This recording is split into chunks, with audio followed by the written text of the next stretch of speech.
Well, good morning, everybody, and thank you for joining us today for FEMA and Partners press conference on Hurricane Ian updates. My name is Michael Hart. I'm the FEMA Media Branch Chief. Thank you all for being here today. Just a few notes and ground rules before we get started.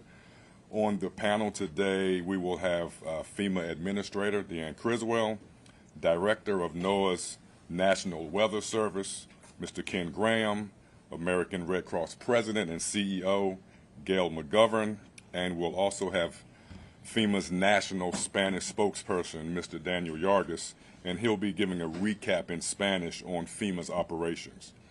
After updates from the administrator and panel members, you'll all have about an hour to ask questions pertaining to the storm and updates, with one follow-up question if necessary. Please identify yourself as always and your outlet when asking your question. Any questions that we do not get answered for you today, as always, you can reach out to the FEMA News Desk at FEMA-news-desk@fema.dhs.gov for any follow-up questions, etc.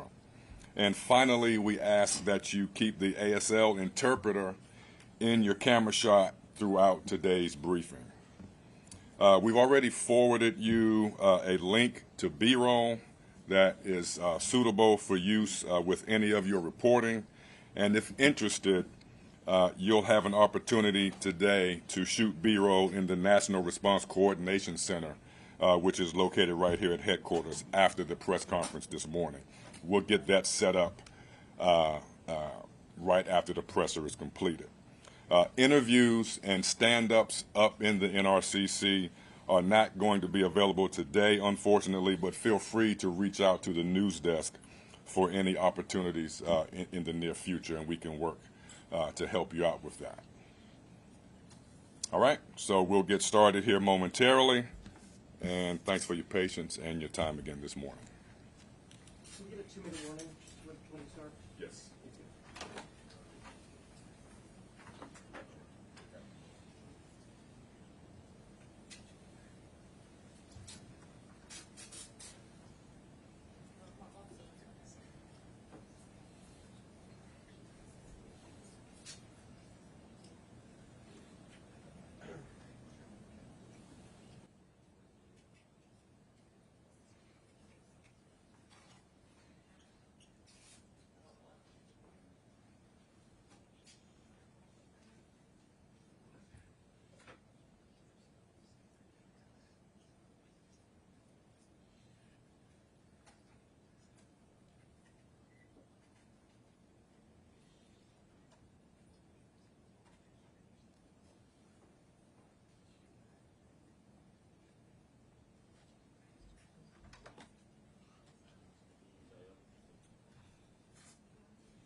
Your 2-minute warning.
All right, good morning, everybody. Thank you for joining us today. I'm pleased to be joined today by the American Red Cross CEO, Gail McGovern, as well as the National Weather Service Director, Ken Graham.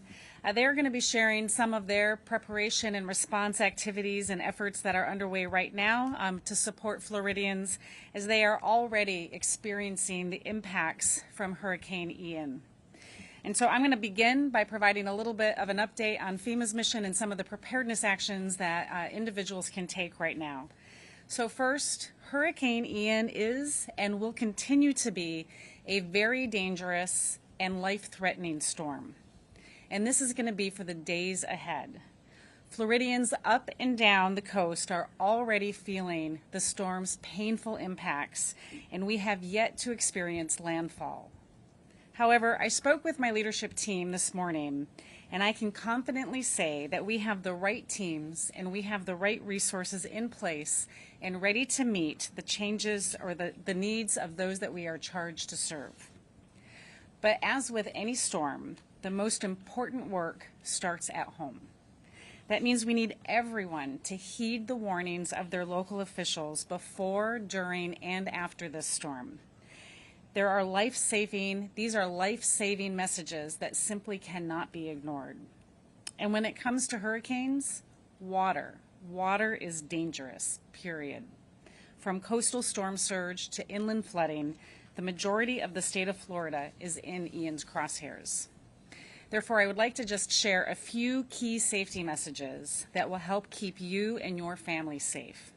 First, never drive through standing or moving water, as it takes only a few inches of water to carry away a vehicle. Second, if you are taking shelter in an area with rising water levels, quickly find higher ground. And third, never operate a generator in your home. Too many lives are lost each year due to carbon monoxide poisoning, and it's incredibly important that you only run generators outdoors. So now I'll give a brief operational update on the interagency personnel, commodities, and resources that we have deployed to support this response. As I said yesterday, search and rescue remains a top priority. Our search and rescue coordination teams remain staged in Miami to include teams from our FEMA Urban Search and Rescue Program, the Coast Guard, CBP, the Department of Defense, the Department of the Interior, and the state of Florida. These teams will coordinate search and rescue efforts by land, air, and sea. We have 128,000 gallons of fuel remained ready for rapid deployment. We have moved in a variety of generators of all sizes and types to restore power to critical infrastructure and medical facilities as needed. The Army Corps of Engineers is pre-staging 350 personnel to conduct power and fuel assessments as soon as the storm passes. And just yesterday, I spoke with the President and CEO of the American Public Power Association to discuss some of their emergency preparedness actions and the mutual aid agreements that they have in place. We have 3.7 million meals and 3.5 million liters of water staged in Alabama, and there are multiple volunteer agencies that are staged and prepared to perform feeding operations as soon as it is safe to do so. We have provided Florida with 300 ambulances as well as expert federal medical teams. These are the same teams, the same brave first responders that we use to help communities during COVID-19. We are also tracking medical needs across Florida's hospitals, adult care facilities, and dialysis centers, both for facilities that have evacuated, but more importantly for those that have not. And finally, as I told the President yesterday, this level of interagency coordination will not stop as we prepare for the historic and the catastrophic impacts that we are already beginning to see.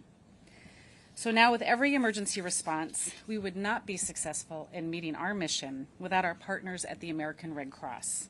The Red Cross has done an incredible amount of work in preparation for Hurricane Ian, and it is my pleasure to welcome the American Red Cross CEO, Gail McGovern.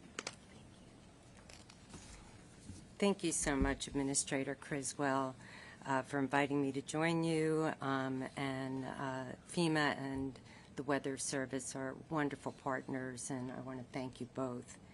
On behalf of the American Red Cross, our hearts are with everyone that's in the path of Hurricane Ian.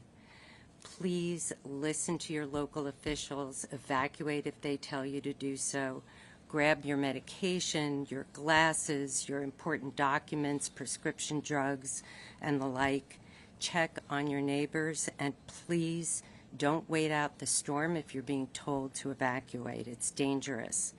We're working closely with our partners and local officials in the affected communities to make sure they have the help that they need. Since last week, the American Red Cross has been moving hundreds of trained volunteers from across the country and tens of thousands of relief supplies to Florida in preparation for Ian. Everyone's safety is our top concern. We have dedicated and very compassionate teams of experienced Red Cross leaders in Florida, Georgia, South Carolina, and North Carolina. They're in contact with state, local, and tribal officials, and we will be ready to support the evacuation centers. As of this morning, staged in Florida, we have nearly 500 Red Cross responders and shelter supplies for 60,000 people. Those Red Cross teams have been responding to the requests from local government to equip and open evacuation centers, and they're preparing now to deliver critical relief after the hurricane passes. After landfall, by the end of this weekend, over 2,500 Red Cross responders will be deployed to Florida and other affected states. We'll work with our government and nonprofit partners and provide shelter, food, emergency supplies, care, comfort, and hope to the tens of thousands of people in the path of the hurricane. Also, if people want to help their neighbors, we can always use local volunteers. Just go to our website, redcross.org, and there are a lot of ways to find where there are safe shelters. Anyone who needs a safe place can go to find information for open Red Cross shelters at our website, redcross.org, or you can use our free Red Cross emergency app, and you can call 1-800-RED-CROSS.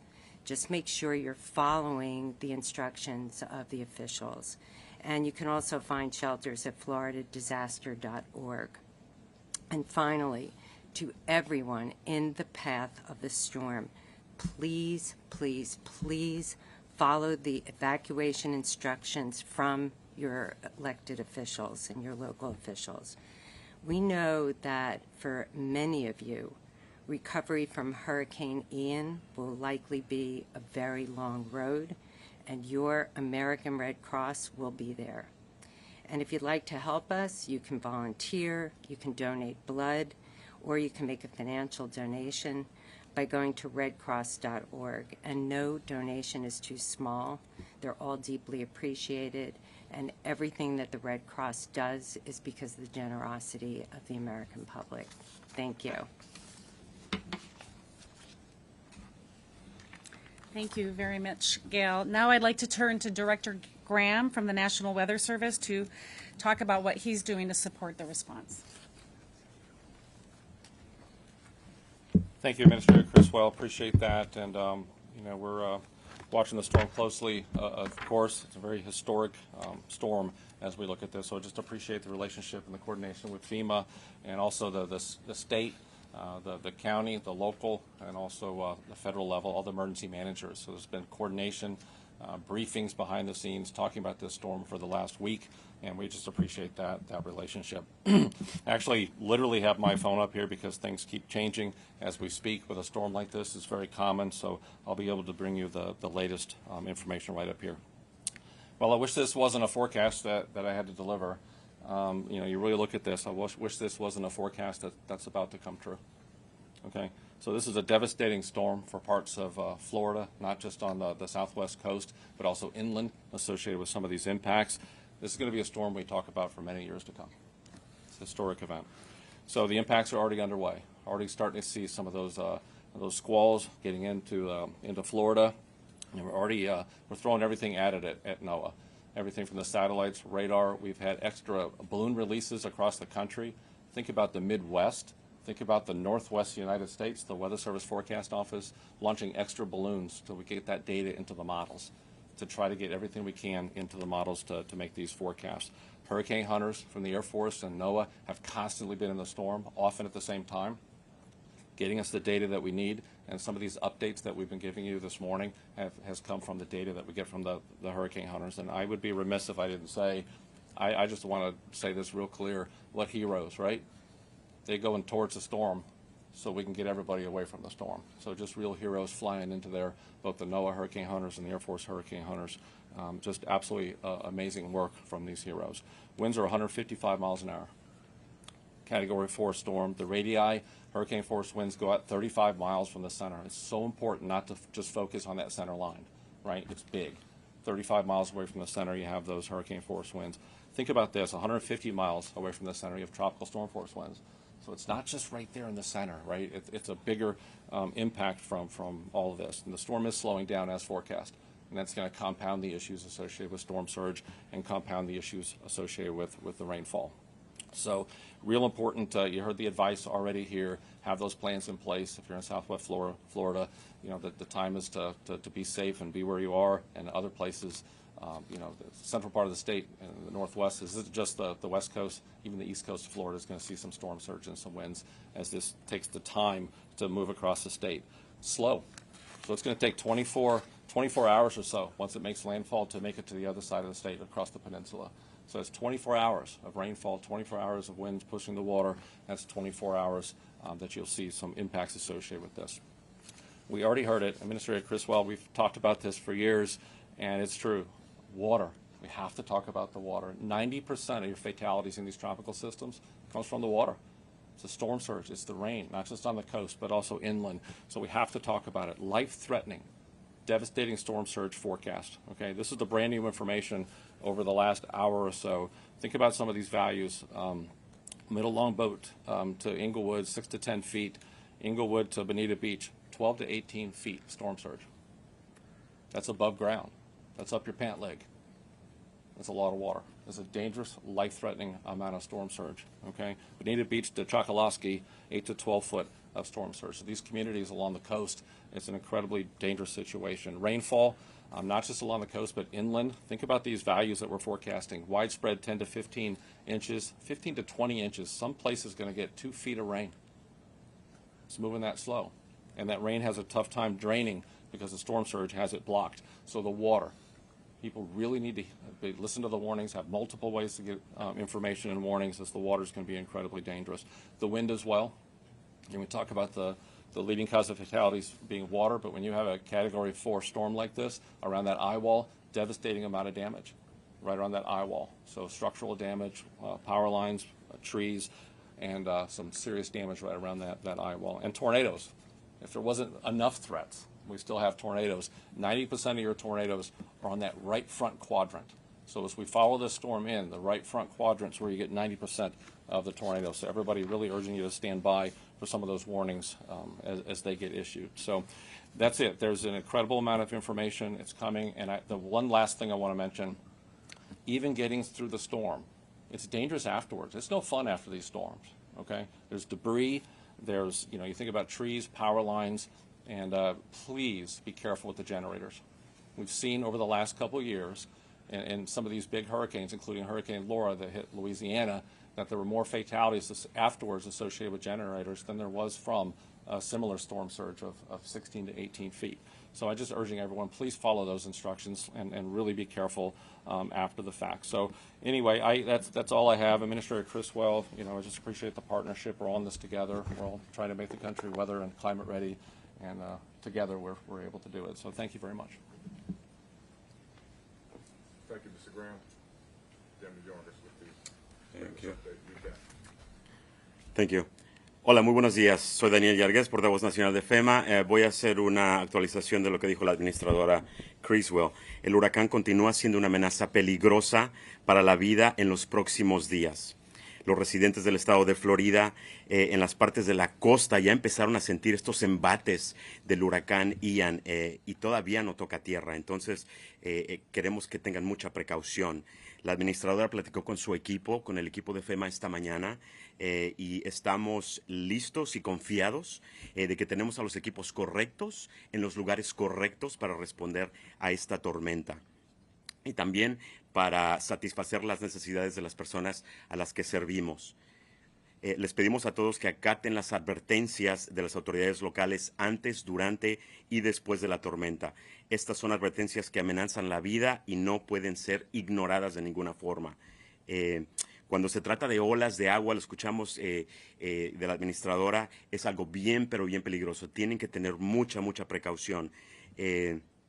Estamos hablando de marejada ciclónica, también de inundaciones que no tan solo van a estar en la costa, pero también tierra adentro, y eso va a afectar a comunidades que están tierra adentro en el estado de Florida.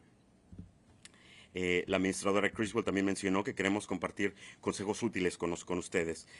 Nunca maneje en aguas inundadas. También si está en un refugio y empieza a inundarse, por favor vaya a un lugar más alto de ese refugio. Y tercero, nunca use un generador dentro de su casa. Es peligroso, es letal. Hemos visto en otras tormentas que eso no es una buena idea.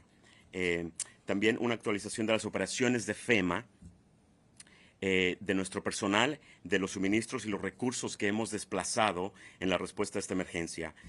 Tenemos equipos de búsqueda y rescate, también de equipos de la Guardia Costera de Estados Unidos, Departamento de Defensa, Departamento de Interior y del estado de Florida, localizados y ubicados en Miami, listos para ser desplazados como se necesiten.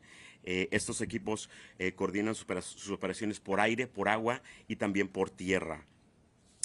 Tenemos 128,000 galones de combustible también ya listos para ser desplazados a las áreas que sean necesitadas. Hemos movilizado generadores de todo tipo y todo tamaño también para restaurar energía eléctrica en esos lugares, en esos centros de infraestructura crítica como hospitales y lugares médicos también. El cuerpo de ingenieros también ha preposicionado 350 empleados para ayudar y llevar a cabo evaluaciones de energía y de combustible cuando la tormenta ya pase.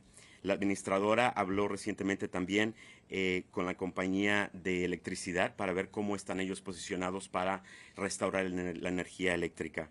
En cuanto a agua, comida y esos suministros, tenemos 3.7 millones de alimentos ya preposicionados en Alabama, también 3.5 millones de agua, también en ese estado preposicionados para ser desplazados a la zona impactada.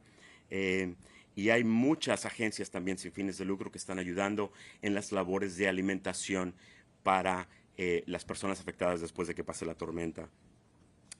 También en Florida tenemos 300 ambulancias y equipos médicos federales, los cuales también apoyaron en la respuesta a COVID-19 cuando esa emergencia pasó. Estamos vigilando muy de cerca las necesidades de hospitales del estado de Florida, centros de cuidado de adultos mayores y de diálisis también, y aquellos lugares que no evacuaron o que no pudieron desalojar. Finalmente, la administradora Criswell habló ayer con el presidente Biden y le dijo que nuestra coordinación multiagencial continúa y no va a parar. Esa coordinación no para ante esta histórica tormenta y catastrófica tormenta que ha pasado, y como lo dijo la administradora también, estos esfuerzos de Fema no pueden ser posibles si no tenemos el apoyo y la coordinación de todas las agencias federales y organizaciones sin fines de lucro como la Cruz Roja. Eso es todo. Gracias. Thank you. Thank you. We'll take some questions now. Thanks, I'm Alice with ABC News. First, we've seen some very specific requests from Governor DeSantis, certain gear, certain equipment. At this point, do you feel like the federal government has been able to get everything that he has asked for, or is there still some equipment you're trying to get in place? And then secondly, any update on how the evacuations are going? Is there a sense of timing when people might need to think today it's just too late to leave? Yeah, let me start with the evacuation question. And I've listened to some of Governor DeSantis's briefings this morning, and I think, listen again, the point is listen to your local officials. I think there's parts where they need to start staying in place, right? That it's too late to evacuate, but they need to listen to what their local officials are telling them. But as we see this storm, it's going to continue to move across the state, and so there may be parts where it's still safe to evacuate. So it's hard to make a general statement on that. It's really important that they're listening to their local officials because they're doing what they can to make sure that they're keeping them safe. But they need to make plans for that too, right? If they are going to stay in place, know how they're going to communicate with their family so they can let them know if they're safe or what their needs are going to be. And that's why we've put together this really strong search and rescue capability to make sure that we can go in by air, land, and sea, because we know that there's going to be people that have been impacted, isolated, and are going to need rescue. First part of your question again? About whether you're still positioned. Oh, right, yep. So we are continuing to move in equipment as the governor asks for more equipment. I believe today he asked for more high water vehicles and additional rescue capabilities, and we are moving that in. We are going to continue to move equipment in as we see where the impacts of the storm are as well.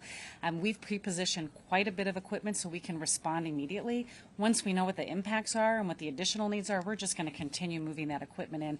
But I think that we are positioned really well to meet those immediate needs in the first few hours, and once we know impacts and what else is needed, we'll just continue to move that in. Anybody else? Right here, man. Yep. Hi, I'm Karina Cox with the Outdoor Inspection News. I just had a question for Director Graham. We are seeing some reports of water receding in the Bay area. Can you explain, why that's happening? A lot of you are familiar. I think for the last 10 years I've said this, little wiggles matter. And these little small changes make a difference whether the water is pushed in from storm surge or literally blown out. So when you have strong winds with a storm like this, it can actually push the water out. But here's the very important thing. So don't go out there, right? So it's so dangerous to be out there. So even if you see the water receding, it's not the time to go out there and look at it or collect shells or whatever it is. We've seen this in these type of storms. When the winds come down, when the winds decrease, that water comes back in. It can be incredibly dangerous. So yes, I've seen some of the pictures, and that can happen in these storms. That's the power of the wind and where it could push the water. Yep. Thank you so much for doing this. I have a question for Administrator Criswell and a question for Director Graham, if that's okay. Administrator Criswell, how many FEMA personnel are in place in Florida? And Florida's home to an older population. We can all remember the image of nursing home residents during Harvey trapped in floodwater. Can you speak to any special considerations for senior citizens sheltering in place, as well as some of that coordination with nursing homes? Yeah, absolutely. We have hundreds of personnel in the state already, embedded in the State Emergency Management Center, as well as staged in places like Miami, as well as in Orlando and other parts. But we also have personnel that are staged in Atlanta, Georgia, at our regional office that are ready to move in. As the storm passes and we see where the needs are, we are just going to continue to move people in. That number is going to rise significantly over the following days, and to make sure that we have the resources in place to support the people that have the needs. I know that this, I believe, I was talking with Gail, 30% of the population is over the age of 60 in many of these impacted areas. We know that that's going to be a significant concern. When I talked to Governor DeSantis on Friday and asked him what his concerns were, that was one of his concerns. I think that's why we've put in place this really robust search and rescue capability across the federal government to complement the amazing efforts that the state already has in place through their own urban search and rescue teams and the National Guard, because we know we're going to have to get out there and check and make sure that everybody is okay. That is our first priority, and that's why we have this multi-agency, federal, state, local effort in place to make sure that they are mapping out where they're going to be able to go.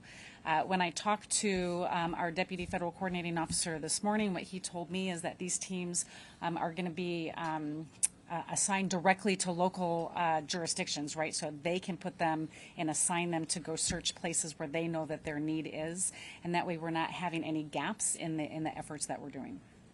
For Director Graham, you called this storm historic. How does this storm compare with previous historic storms, Andrew, Irma, Michael? Can you speak a little bit more to what makes this maybe similar or distinct to some of the storms we've seen? The first comment I always try to make is they're all so different. Every storm is so different, and it's just an urgent plea to everybody listening: don't compare storms. So there's similarities when you see, storms about the storm surge. Hurricane Laura, we saw 18 feet of storm surge. It was devastating. houses off the foundation. So you can use generalizations like that to think about the kind of damage that could occur. But teeny changes in the storm, bigger, smaller, left, right, faster, slower, these really subtle changes can make a huge difference on what you see on the ground. So really what we say is think about those impacts. Think about what does 20 inches of rain look like. And we try to paint that picture. That's an incredible amount. So we say 2 feet type of thing to think about that. Storm surge, I'm 6'5".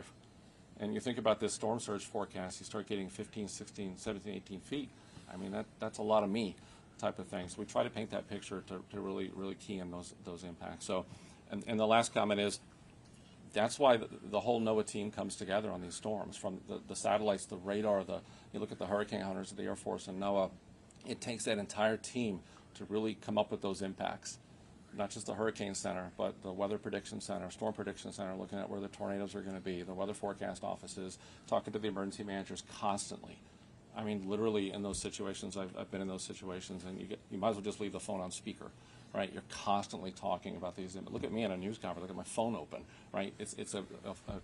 Information comes in pretty quick. So that's what happens. So it's hard to compare storms, but you really can compare the impacts, and those values that I gave are just absolutely devastating. It's historic. Sir. Hey there, Gary Grunback from NBC News here. I have a same question for the administrator and then the director, so they have different answers here. There's lots of moving parts. What is your biggest concern right now? What is keeping you up at night this week? It's the water, right? I mean, we are talking about significant amount of storm surge and a significant amount of rainfall.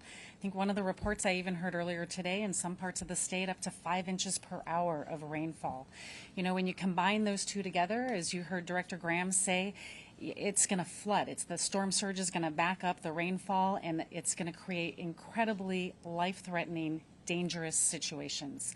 So for those people who didn't evacuate and are now being asked to stay in place, they need to make sure that they're getting to high ground, right? And that they are putting themselves and their families in a position that is going to keep them safe. For those that are still being asked to evacuate, take them seriously. Evacuate and get out of harm's way. I think the other big concern I have is then once the storm passes and individuals go out into this water, the water is still dangerous, right? It's still going to be moving rapidly. It's still going to have debris in it. It's still going to have down power lines in it. So there's so many different dangers after the storm passes that also contribute to some of the indirect fatalities that we see after a storm. So people just need to stay focused. They need to listen to their officials. They need to understand what the threats and the dangers are. Those first few hours, days after the storm passes are just as dangerous as when the storm is going over. So it's interesting when you do this enough years that we have it's the same concerns. It really is. It's interesting when I listen to Administrator Criswell, it's the same thing. So I worry about, people that are inland that think they're okay because they're away from the coast, and it's not true. Right, the storm surge pushes water into, so you have every canal and river that usually drains that rain, they're going to flow backward. The water gets pushed into these areas, flows backward, and then that rainfall has nowhere to drain. So even if you're inland, you have dangers associated with the water. So there's no safety there. So you have to really be in a situation that you're really safe. And it's the same thing afterwards. I worry about it so much, and it's all, you see it on every one of these storms. We get through the storm, and then afterwards, the hazards, the water, what's in the water. You think about power lines down, hazards, and you think about generator use. Please help us get that message out, because every one of these storms, we lose so many people afterwards for improper generator use. I'm just begging everybody, please, if you don't know, ask. Right? There's instructions, there's information out there, and make sure they're well-ventilated areas away from your windows, not in the house. And if we could do that, we can save some lives. So help us get that message out. So it's the same thing.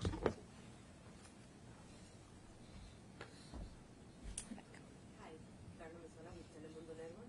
This question is for Mr. Daniel Jarques, if you can answer it in Spanish. Sure. Para la gente que quizá no habla español, que esté ahorita en peligro en esa área, ¿qué debería de hacer? ¿A dónde debería referirse para adquirir información en su idioma?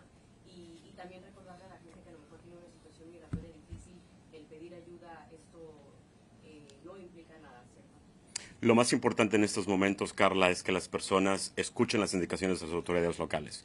Para recibir información en español, les recomiendo que descarguen la aplicación de Fema, totalmente en español, para teléfonos Android y para teléfonos Apple. Y ahí pueden, dos cosas, recibir alertas de las condiciones del tiempo y también encontrar refugios si es que tienen que ir a un refugio cercano. En este momento, la recomendación es que se queden en su casa. Como dijo la administradora, una de las cosas que nos preocupa mucho para nosotros es el agua. El agua está creciendo, aumentando muy rápidamente. 5 pulgadas cada 10, 15 minutos, eso es mucho. Y todavía no toca tierra el huracán. Entonces, primeramente el mensaje es que estén seguros. Si pueden descargar la aplicación, reciban estas alertas de las condiciones del tiempo y también buscar un lugar seguro. Gracias.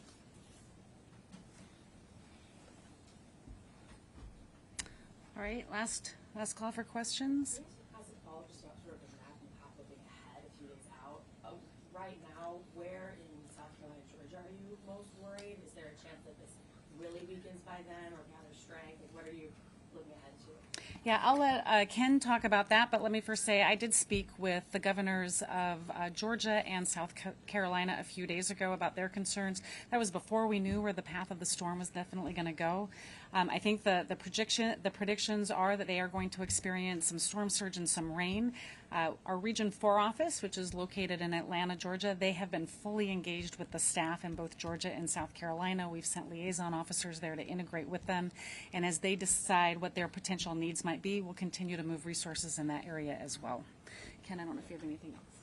Yeah, you can see with the track on the board up here, so it's not just the west coast of Florida, it's also the east coast. So the wind field's so large, you'll actually get storm surge in portions of northeast Florida. So Jacksonville area, there's going to be water some pushed up into those areas. So even they need to really pay attention to this. And it goes over water for a little bit, but we don't expect some rapid intensification there, staying a tropical storm. But here's the thing, development or not, it's still a lot of moisture. So you'll see some storm surge values in Georgia into South Carolina, but the rain's got to go somewhere. And these are states that have some terrain, so you could see some flash flooding. So just anybody in these areas, just pay attention to that information. Have the latest forecast, because there could be some flash flooding up in those areas over the next few days. All right, if there's no more questions, I would just like to say thank you to everybody for joining us here today, and thank you for helping us get the message out to people so they know what the threats are. We can make sure that we're doing everything we can to keep people safe. Thank you.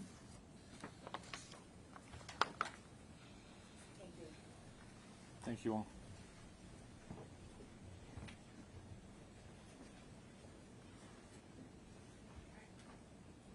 All right, thank you, everybody. Once again, for those who do not need to capture any B-roll in the coordination center, we have my colleagues standing by to escort you out. And then if those who are in need of capturing B-roll, if you could hold fast right here. We'll keep you here, and then we'll get you upstairs. Thank you again.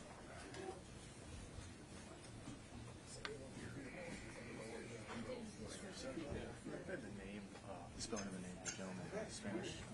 Yargis, Daniel, D-A-N-I-E-L. D-A-N-I-E-L. D-A-N-I-E-L, just normal spelling, and then his last name is Yargis, L-L-A-R-G-U-E-S. And is he the title? Yeah, he's our Spanish language, national Spanish language spokesperson. Okay, thank you very much. Yeah. Did you need to get upstairs to get any images? Yeah, if you Okay. don't mind, yeah, thank Okay. you. Okay, thanks for calling. See you later. Show of hands back there, B-roll. Okay, so everybody here is B-roll. Let's hold fast right here. And then everybody over here is getting escorted out. Okay. Easy day. Just another day in the office, man. That's all it is.